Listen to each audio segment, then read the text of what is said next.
সম্মানিত উপস্থিতি, আল্লাহ পাক রব্বুল আলামিন এই পৃথিবীতে যত কানুন দিয়েছেন, যত রকমের যত বিধান দিয়েছেন, সকল বিধান আল্লাহ পাক রব্বুল আলামিন মানুষ এবং জিন জাতির জন্য নাজিল করেছেন। এজন্য আল্লাহ পাক রব্বুল আলামিনের পক্ষ থেকে মানুষের উপর অর্পিত যেই কাজগুলো আছে, এই কাজগুলো প্রথমত দুই প্রকার। একটা হলো হালাল আর একটা হলো হারাম, অর্থাৎ একটা হলো করণীয় আর একটা হলো বর্জনীয়। আল্লাহ পাকের হুকুম সর্বপ্রথম দুই প্রকার, একটা করণীয় আর একটা বর্জনীয়। করণীয় যত কাজ আছে এই কাজগুলো ফিকহের দিক থেকে 7 প্রকার। একটা হলো ফরজ, আর একটা হলো ওয়াজিব, 3 নম্বর সুন্নাতে মুআক্কাদা, 4 নম্বর হলো নফল, 5 নম্বর মুস্তাহাব, 6 নম্বর হলো মুবাহ, আর 7 নম্বর হলো নিকৃষ্ট হালাল। এই 7 প্রকার করণীয় কাজগুলো আল্লাহ পাকের পক্ষ থেকে মানুষের জন্য আল্লাহ তাআলা বিধান দিয়েছেন। আর বর্জনীয় যেই কাজগুলো আছে এই কাজগুলো হলো 3 প্রকার। একটা হলো হারাম, 2 নম্বর হলো মাকরুহে তাহরিমি, 3 নম্বর হলো মাকরুহ অর্থাৎ মাকরুহে তানজিহি। এই 3 প্রকার বর্জনীয় কাজ আল্লাহ পাকের পক্ষ থেকে মানুষের জন্য আল্লাহ তাআলার বিধান। এখন করণীয় যে কয়েকটি কাজের কথা আমরা শুনলাম, অর্থাৎ 7টি কাজ, এই কাজের ভিতরে সর্বশেষ যেই পদ্ধতির কথা আমি আপনাদেরকে বলেছি, যেটা আবগজুল হালাল, অর্থাৎ হালাল বটে কিন্তু নিকৃষ্ট হালাল, এটা তেমন পছন্দনীয় নয়, তবে জায়েজ আছে, তবে এই কাজটা না করাটাই উত্তম। যেমন আল্লাহর রাসূল সাল্লাল্লাহু আলাইহি ওয়াসাল্লাম হাদিস শরীফের ভিতরে বলেন, আবগাদুল হালালি ইনদাল্লাহি ইসনান। আল্লাহর রাসূল বলেন যে আল্লাহর কাছে 2টা কাজ এমন আছে যে আবগজ হালাল, নিকৃষ্ট হালাল। আল্লাহর পয়গম্বর বলেন 1 নম্বর হলো আসওয়াল, 2 নম্বর হলো আত-তালাক। অর্থাৎ 1 নম্বর হলো সওয়াল করা, ভিক্ষা করা, এটা হালাল বটে কিন্তু আবগজ হালাল, নিকৃষ্ট হালাল। এজন্য আল্লাহর রাসূল সাল্লাল্লাহু আলাইহি ওয়াসাল্লামের কাছে একজন ভিক্ষু ভিক চাইতে গেছে। আল্লাহর রাসূল কি করছেন, তার কাছে একটা সম্বল ছিল, এটাকে বিক্রি করে কিছু টাকা তার হাতে ধরাইয়া দিয়েছেন যে এটা নিয়ে যাও, এটা দিয়ে তুমি ব্যবসা করো, তবে মানুষের কাছে হাত পেতো না। সুবহানাল্লাহ বলেন। এই জন্য ভিক্ষা করাটা, মানুষের কাছে সওয়াল করাটা একটা নিকৃষ্ট হালাল। এখন তো আমাদের সমাজের ভিতরে অনেক ভিক্ষুক দেখা যায়। আগের যুগে দেখতাম মানুষ স্বভাবের কারণে ভিক্ষা করত, অভাবের কারণে, কিন্তু এখন মানুষ ভিক্ষা করে স্বভাবের কারণে। কথা বলেন ঠিক কিনা? অভাবের কারণে ভিক্ষা করার একটা সিস্টেম আছে, সেটা হলো আজকের দিনে আপনার খাইতে যা লাগবে এটা যদি আপনার হয়ে যায় তাহলে আপনি বাড়িতে ফেরত যাবেন, আগামীকালের জন্য আপনি গোছাইতে পারবেন না, কারণ আগামীকাল আমি কি খাবো এটা তো আমি জানি না আল্লাহ ছাড়া। কথা বলেন ঠিক কিনা?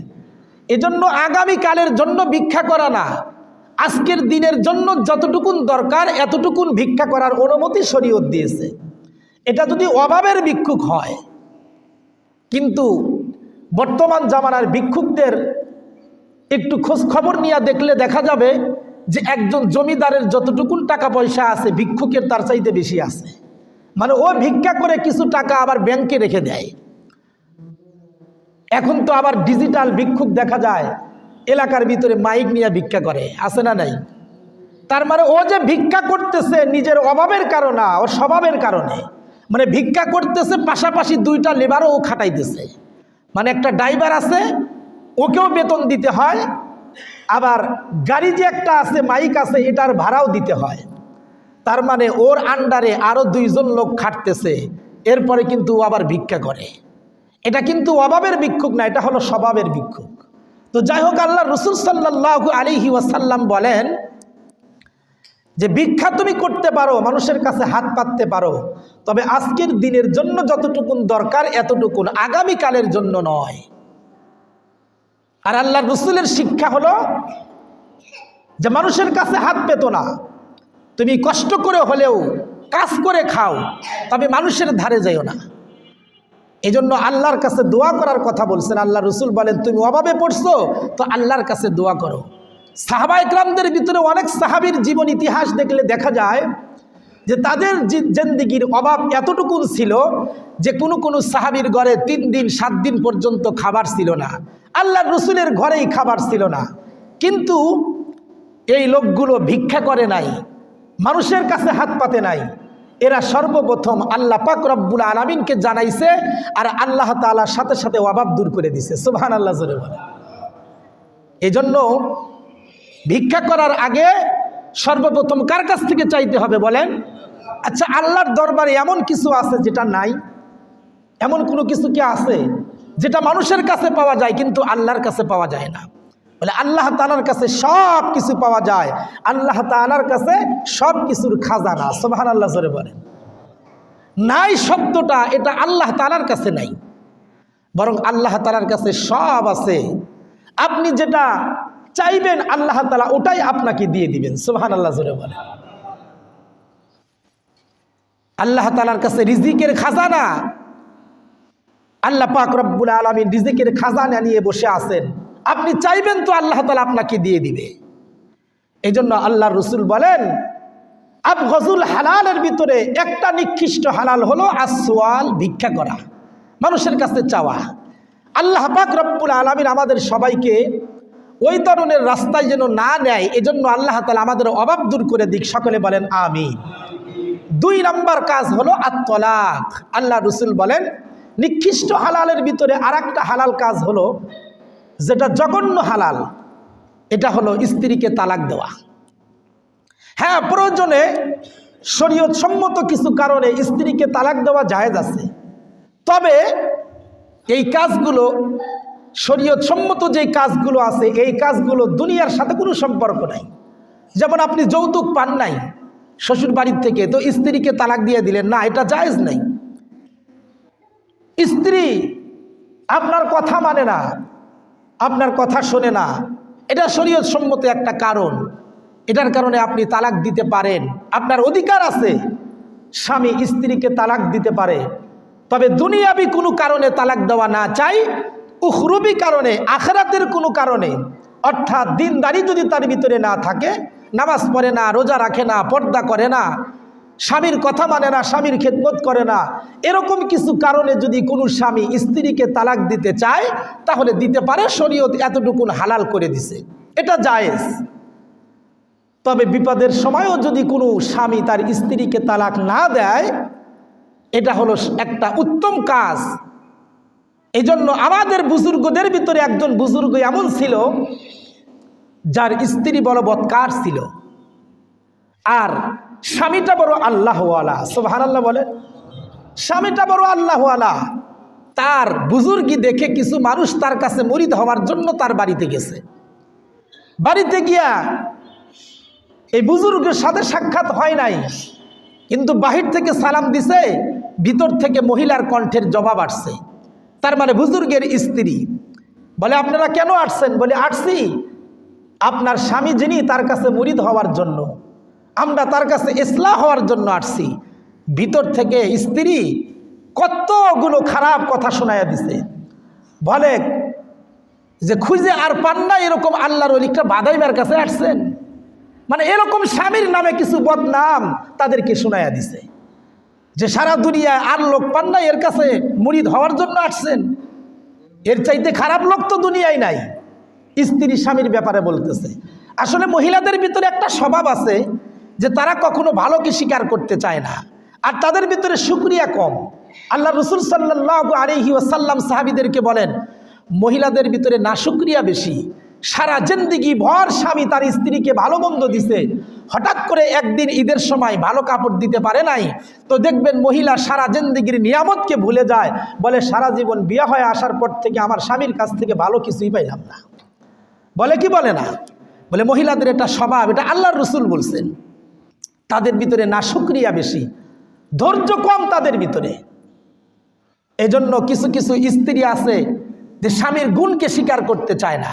যেমন একটা কিতাবের ভিতরে পড়ছিলাম যে একজন আল্লাহর ওলি, অনেক বড় বুজুর্গ, কিন্তু স্ত্রীর কাছে সে স্বীকৃতি পায় নাই।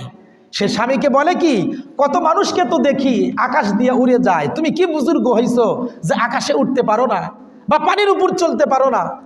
তো পরের দিন আল্লাহর ওলি স্ত্রীর সামনে দিয়ে আকাশ দিয়ে উড়ে যাচ্ছে। সুবহানাল্লাহ জোরে বলেন। বুজুর্গিটা কত বেশি দেখেন, যে আকাশ দিয়ে উড়ে যাচ্ছে। জাইনামাজ নিয়ে জাইনামাজের উপর দাঁড়াইছে, আর জাইনামাজ তাকে নিয়ে সুলাইমান আলাইহিস সালামের তখতার মতো তাকে উড়ে নিয়ে যাচ্ছে। এখন স্ত্রী এটা দেখে ফেলছে, কিন্তু দূর হওয়ার কারণে অথবা অন্ধকার হওয়ার কারণে স্বামীকে চিনতে পারে নাই। এখন পরের দিন স্বামীকে বলতেছে, জানেন কি আগামীকাল কি দেখছি? কয় রাত্রির বেলা দেখলাম আকাশ দিয়ে একজন আল্লাহর ওলি উড়ে যাচ্ছে, আপনি তো উঠতে পারেন না। তো বলে, আরে তুমি যেটা দেখছো ওটা আমিই ছিলাম। স্ত্রী বলে কি, ও এই জন্যই তো দেখলাম একদিকে বাঁকা হয়ে আছে। বুঝেন না? তার মানে মহিলাদের একটা স্বভাব যে স্ত্রীর কৃতিত্ব এটা স্বীকার করতে, স্বামীর কৃতিত্ব এটা স্বীকার করতে চায় না। অনেক সময় এরকম তেরা বেকা স্ত্রী থাকে, আছে না নাই বলেন? এজন্য যুবক ভাইদেরকে বলবো, যুবক ভাইরা কমাস কম বিয়ার 6 বছর আগ থেকে আল্লাহর কাছে দোয়া করবা যে আল্লাহ তুমি আমাকে একটা নেককার, সলিহিন, জাকিরিন, শাকিরিন একটা স্ত্রী তুমি আমার কপালে মাপায়ো। আর তাছাড়া যদি সারা জীবন অবৈধভাবে আই লাভ ইউ বলতে থাকো, তাহলে বিয়ার পরে দেখবা লস ইউ। কথা বলেন ঠিক কিনা? লাভ আর হবে না, খালি লস হবে। কারণ আল্লাহর রসুল বলেন, বিবাহ করার আগে মেয়ের বংশ দেখো আগে। তার মানে বাজারে যখন আপনি গরু কিনতে যান, এই গরু কেনার আগে আপনি গরুওয়ালাকে জিজ্ঞেস করেন ওর মার কয় কেজি দুধ হতো। বলেন কি বলেন না? বলে মায়ের যদি দুধ বেশি হয় তাহলে এটার বেশি হবে। আল্লাহর রসুল বলে, মেয়েকে বিবাহ করার আগে তার মাকে আগে দেখো। বংশ দেখো মানে কি? তার মাকে দেখো। মা যদি দিনদার হয়, যদি পর্দাশীল হয়, নামাজি হয়, তাহলে তার পেট থেকে যেটা জন্ম নিছে এটাও পর্দাশীল নামাজি হবে। সুবহানাল্লাহ জোরে বলে।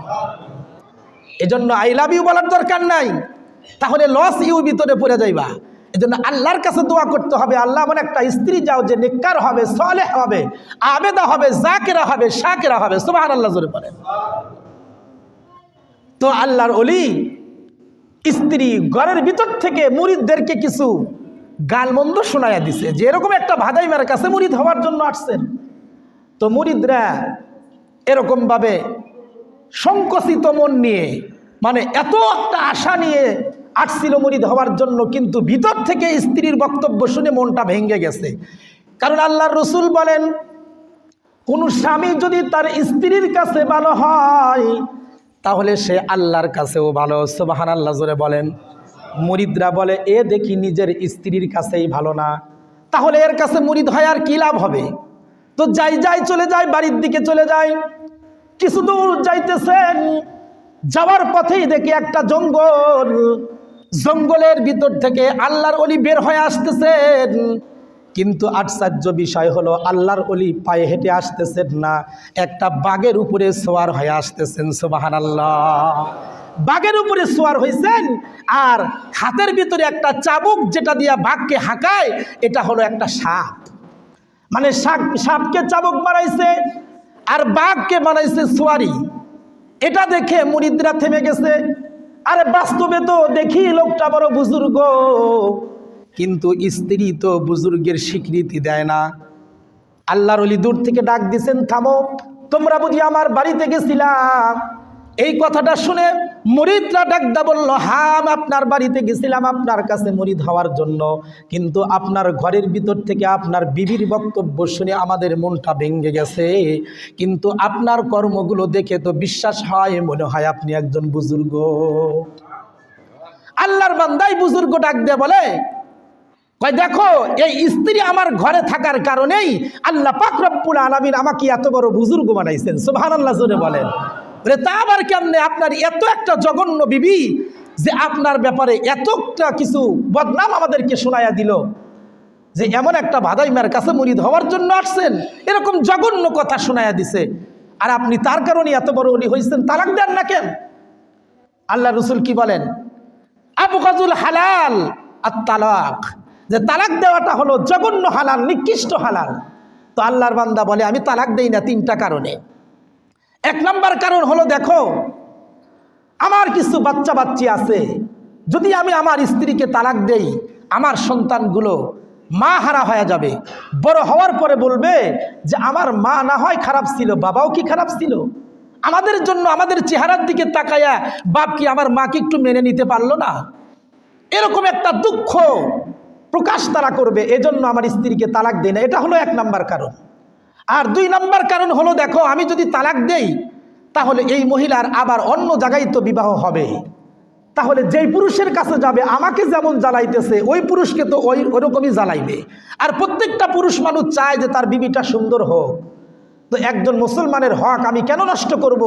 এজন্য আমি একলাই কষ্টকে সহ্য করে নিতেছি, আর একজন মুসলমান যেন আমার কারণে কষ্ট না পায়। সুবহানাল্লাহ। চিন্তাটা কত দূর! আল্লাহর ওলি বলে 3 নাম্বার কারণ হলো দিলের মালিককে, জোরে বলেন আল্লাহ। যে আল্লাহ আমার স্ত্রীর দিলকে বক্র করে দিছে, তো আল্লাহ তাআলা ইচ্ছা করলে তাকে সোজাও করে দিতে পারে। এজন্য সকাল বিকাল স্ত্রীর জন্য দোয়া করি যে আল্লাহ তাআলা যেন আমার স্ত্রীকে আমার মুখী করে দেয়। এজন্য আল্লাহ রাসূল একটা দোয়া শিখাইছেন, এই তোমাদের স্ত্রী যদি বাঁকা হয়, বক্র হয়, তোমাদের কথা না শোনে, আসলে তো মেয়েদেরকে বানাইছে বাঁকা হাড্ডি দিয়েই, কথা বলেন ঠিক কিনা?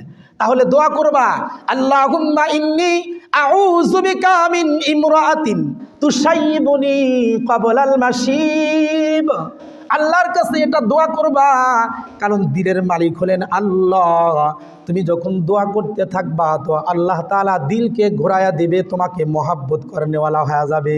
সুবহানাল্লাহ।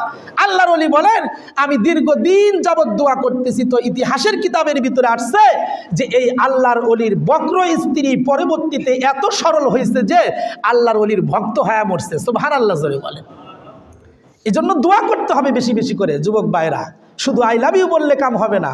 আল্লাহর কাছে বিবাহের ইমামে আজম আবু হানিফা রাহমাতুল্লাহ আলাইহি বলেন, কোন যুবক যদি বিবাহের 6 বছর আগ থেকে দোয়া করে, আল্লাহ তুমি আমাকে একটা নেককার স্ত্রী দিও, তা আল্লাহর রাসূল বলেন যে অবশ্যই অবশ্যই সে একজন নেককার স্ত্রীর মালিক হবে। সুবহানাল্লাহ বলেন। আর যদি অবৈধভাবে ওই যে লাভ লাভ বলো, তাহলে লস লস হবে।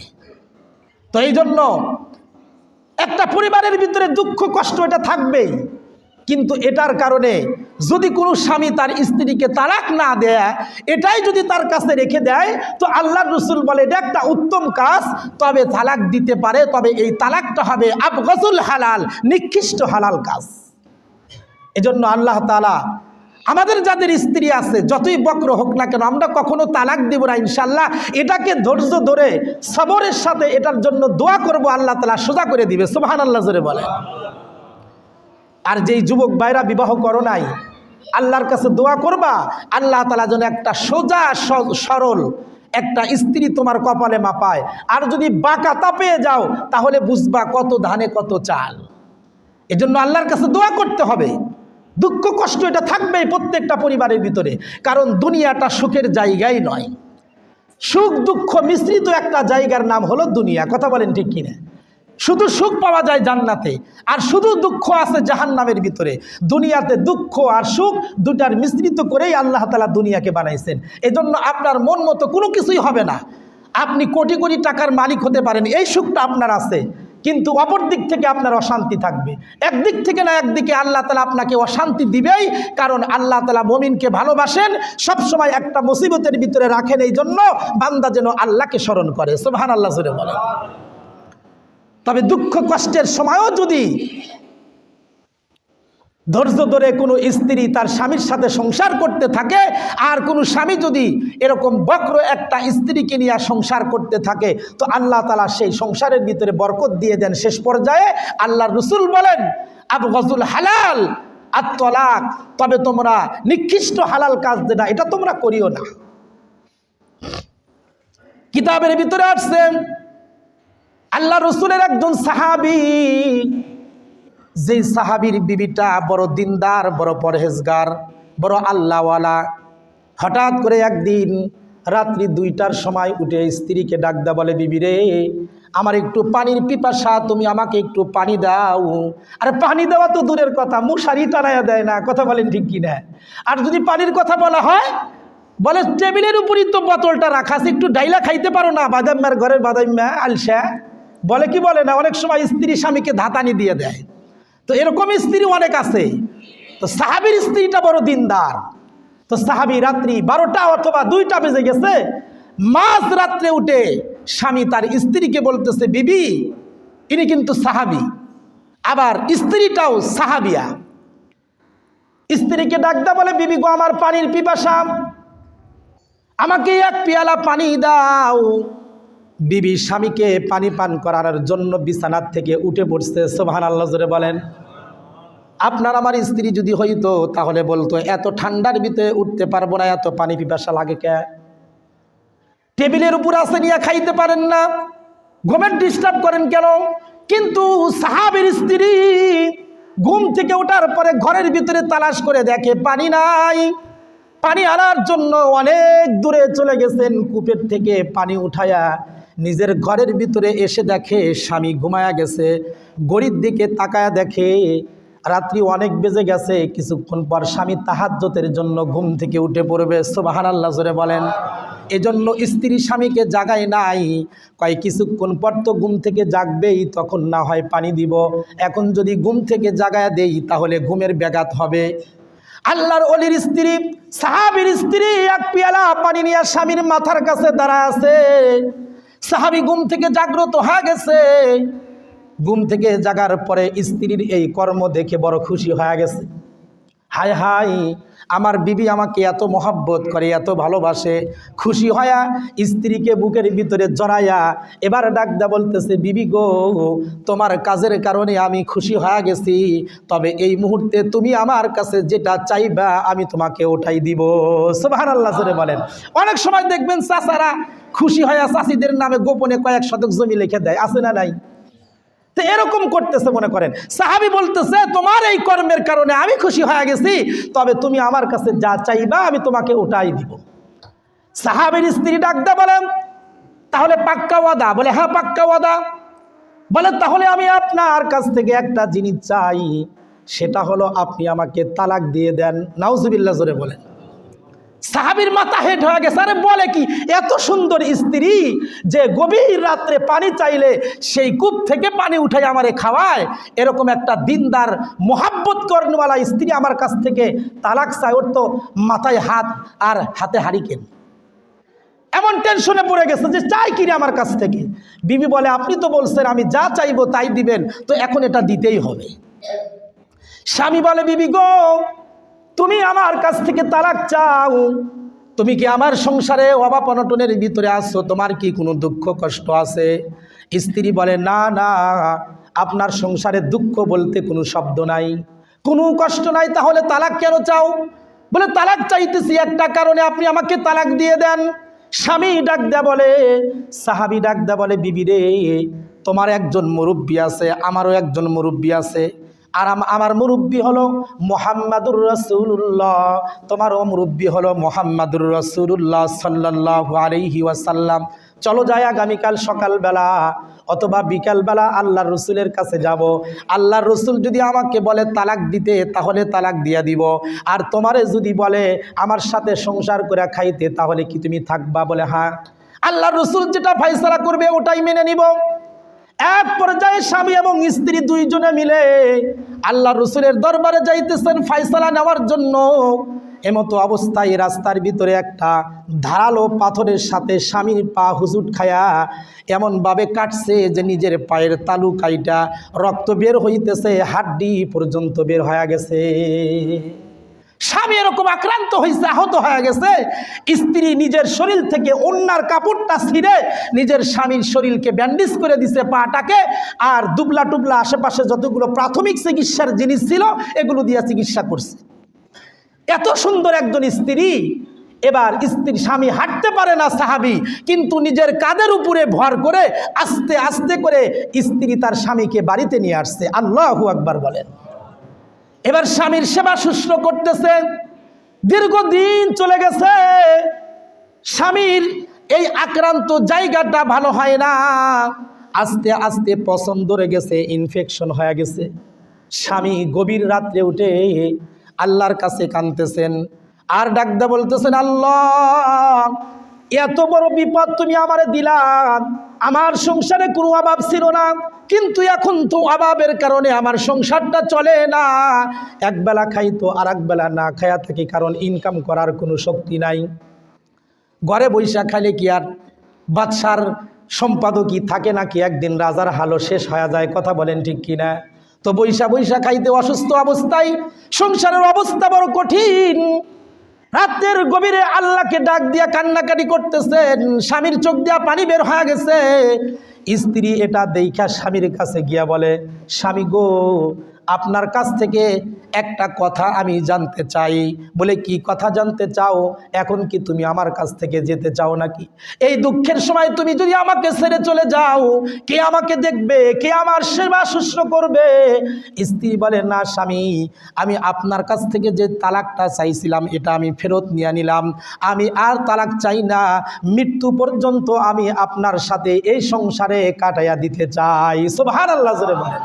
স্বামী ডাক দিয়ে বলে, সাহাবী বলে, আমার সংসারে যখন অভাব অনটন বলতে কিচ্ছু ছিল না, তখন তুমি আমার কাছ থেকে তালাক চাইলা, আর এখন তো অভাবের সময়, কষ্টের সময়, একবেলা খাইতো আর একবেলা খাবার থাকে না, আর তুমি আমার কাছ থেকে তালাক চাও না, আমার সাথে থাকতে চাও, কারণটা কি? বিবি ডাক দিয়ে বলে, স্বামী গো, আমি আল্লাহর নবীর কাছ থেকে একটা হাদিস শুনছিলাম যে আল্লাহ নাকি যাদেরকে ভালোবাসে, মহাব্বত করে, তাদের সংসারের ভিতরে অভাব অনটন আপদ বিপদ দিয়ে দেয়। কিন্তু আমার বিবাহের পর থেকে এই পর্যন্ত আপনার সংসারে কোনো অভাব দেখি নাই, আপনার সংসারে কোনো আপদ বিপদ নাই, কোনো কান্নাকাটি নাই, কোনো ভয় নাই। এজন্য আমি চিন্তা করলাম, হয়তোবা আল্লাহ পাক রব্বুল আলামিন আমার স্বামীকে দুনিয়া দিছেন, আখিরাত বুঝি দিবে না। আর যদি আমার স্বামী আখিরাত না পায়, তাহলে তো আখিরাতের জিন্দিগি আমি আমার স্বামীকে হারায়া ফেলবো। এই জন্য আমি আপনার কাছ থেকে তালাক চাইছিলাম, যে আল্লাহ তাআলা যাকে দিন দিছেন, আখিরাত দিছেন, এরকম একটা স্বামী আমি বেছে নিব। আল্লাহু আকবার জোরে বলেন। আরে ওই সময়কার মহিলা তো, কারণ তারা ঈমানওয়ালা মহিলা, এই জন্য আখিরাতকে তারা তালাশ করতো। আর এখনকার মহিলা যদি হইতো, তাহলে স্বামীকে লাথি মেরে চলে যাইতো, কথা বলেন ঠিক কিনা? আরে অভাবের সংসার করব, বাবার সংসারে এই খাইছি, এত কাপড় চুপুর পরছি, এই কসমেটিক ব্যবহার করছি, আর তোমার সংসারে কিচ্ছু নাই, করলাম না।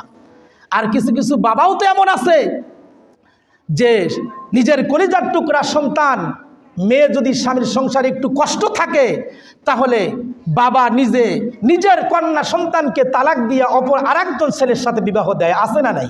একটু কষ্ট বরদাস্ত করে নিতে পারে না, সহ্য করে না। অথচ আল্লাহ রাসূল সাল্লাল্লাহু আলাইহি ওয়াসাল্লাম বাবা ভাইয়া মেয়েকে কি পরামর্শ দিছে দেখেন। হযরতে ফাতেমা রাদিয়াল্লাহু তাআলা আনহা কষ্টে জর্জরিত, হযরত আলী রাদিয়াল্লাহু তাআলা আনহু হলেন স্বামী, তার সংসারে কাজ করতে করতে হাতে কড়া পড়ে গেছে, ফোসকা পড়ে গেছে, আর কোমরে দাগ পড়ে গেছে রশি টানতে টানতে, কূপ থেকে পানি উঠাইতে উঠাইতে। তো এক সময় আল্লাহ রসুলের কাছে কিছু গোলাম হাদিয়ে আসছে। আল্লাহ রসুল গোলামগুলো কিছু গরিব সাহাবীদের ভিতরে বন্টন করতেছে, যারা গোলামগুলো নিয়ে বাড়িতে কাজ করাবে। হযরত ফাতেমা রাদিয়াল্লাহু তাআলা আনহা আয়েশা সিদ্দিকা রাদিয়াল্লাহু তাআলা আনহার কাছে গিয়ে বলে, আম্মা জান, একটু আমার আব্বাজানকে বলেন না আমাকে একটু গোলাম দেওয়ার জন্য। দেখেন না কাজ করতে করতে হাতে কড়া পড়ে গেছে, মাজায় দাগ পড়ে গেছে, কাদের ভিতরে দাগ পড়ে গেছে, একটু গোলাম আমাকে দিতে বলেন। আয়েশা সিদ্দিকা রাদিয়াল্লাহু তাআলা আনহা আল্লাহর রাসূলকে এই খবর দিলে আল্লাহর রাসূল তার কন্যাকে ডাকছেন। ডাকার পরে বলে, এই ফাতেমা, তোমাকে আমি একটা উত্তম গোলাম দিয়ে দেই। এটা হলো, তুমি প্রত্যেক দিন ফরজ নামাজের পরে এবং রাত্রে ঘুমানোর আগে 33 বার সুবহানাল্লাহ পড়বা, আর 33 বার আলহামদুলিল্লাহ পড়বা, আর 34 বার আল্লাহু আকবার পড়বা। আল্লাহ তোমার পিছনের গুনাহ মাফ করে দিবে। সুবহানাল্লাহ। আরে গেলেন তো গোলামের লাইগে, আল্লাহ রাসূল দিয়া দিলেন আমল। আর আমরা, আমাদের যদি মেয়ে হইতো, তাহলে মেয়ের চোখের পানি দেখে আর মোমের মতো গইলা যাইতাম, আর বলতাম ওই সংসার করার দরকার নাই, লাথি মেরা চলে আয়। কিন্তু সাহাবীর স্ত্রী বলে কি, কয় আপনার সংসারে অভাব ছিল না, তাই তালাক চাইছিলাম, কিন্তু আপনাকে নিয়ে যখন আল্লাহ রসুলের দরবারে যাইতেছিলাম, রাস্তার ভিতরে আল্লাহ তাআলা আমাকে চোখে আঙ্গুল দিয়ে দেখাইয়া দিছেন, আরে বান্দি, আমি তো আমার বান্দাকে মহাব্বত করি, তুই বোঝস নাই, এজন্য রাস্তার ভিতরে আপনার পায়ে আঘাত দিয়ে আমাকে বুঝাইয়া দিলেন যে আল্লাহ আপনাকে ভালোবাসে। সুবহানাল্লাহ জোরে বলেন। একজন মহিলা ছিল এমন যে নিজের স্বামীকে এত মহাব্বত করত, ভালোবাসতো, স্বামীর ঘরে বিপদ নাই, আপদ নাই, এজন্য স্বামীকে তিরস্কার করে বলে, আপনি কেমন স্বামী, আপনার ঘরে কোনো বিপদ নাই? স্বামী ডাক দে বলে, আরে বিপদ থাকলে তুমি খুশি, কিন্তু যার ঘরে বিপদ আছে কিন্তু বিপদ থাকার পরেও কোনো আওয়াজ নাই, এরকম ঘর পেলে কি তুমি খুশি হবে? বলে তাহলে তো আর বেশি খুশি। তো আল্লাহর ওলি জামাটা খুলে হাতটাকে উপরের দিকে উঠায়া বগলের নিচে দেখায় এত বড় একটা বাগি লাল টকটকে হয়ে আছে, বিষের কারণে একদম অস্থির অবস্থা, কিন্তু আল্লাহর ওলি শব্দ কোনো কিছু করে না। এবার মহিলা বলে যে এই ঘরে বিপদ থাকার পরেও কোনো আওয়াজ নাই, এই ঘরের মতো জান্নাত দুনিয়াতে আর হতেই পারে না। সুবহানাল্লাহ জোরে বলে। এটা কেমন মহিলা আর কেমন স্বামী যে বিপদের সময়ও আওয়াজ করে না? আর আমাদের তো একটু বিপদ হইলে সারা দুনিয়ার মানুষ জানে। এজন্য আল্লাহ রসুল সাল্লাল্লাহু আলাইহি ওয়াসাল্লাম বলেন, সংসারে একবার উন্নতি আবার অবনতি, একবার সুখ একবার দুঃখ, এটা কার পক্ষ থেকে হয় বলেন? আল্লাহর পক্ষ থেকে। এজন্য সংসারে সুখ শান্তি এটার মিশ্রিতই দুনিয়া। এজন্য কোনো স্ত্রীকে তালাক না দেওয়া। আল্লাহ রসুল বলেন আবগাজুল হালালি ইনদাল্লাহি ইসনান আস-সুআলু আত-তালাক। আল্লাহ রসুল বলেন পৃথিবীতে দুইটা কাজ আছে যেটা নিকৃষ্ট হালাল, একটা হলো মানুষের কাছ থেকে ভিক্ষা করা, আর একটা হলো স্ত্রীকে তালাক দেওয়া। আল্লাহ তাআলা আমাদের সকলকেই এই দুইটা নিকৃষ্ট হালাল কাজ থেকে বিরত থেকে আমাদের ঈমান আমলকে মজবুত করে আল্লাহ তাআলা জান্নাতের মেহমান হয়ে আমাদেরকে দুনিয়ার থেকে বিদায় হওয়ার তৌফিক দান করুন। সকলে বলেন আমিন। ওয়া আখির দাওয়ানা আনিল হামদুলিল্লাহি রাব্বিল আলামিন।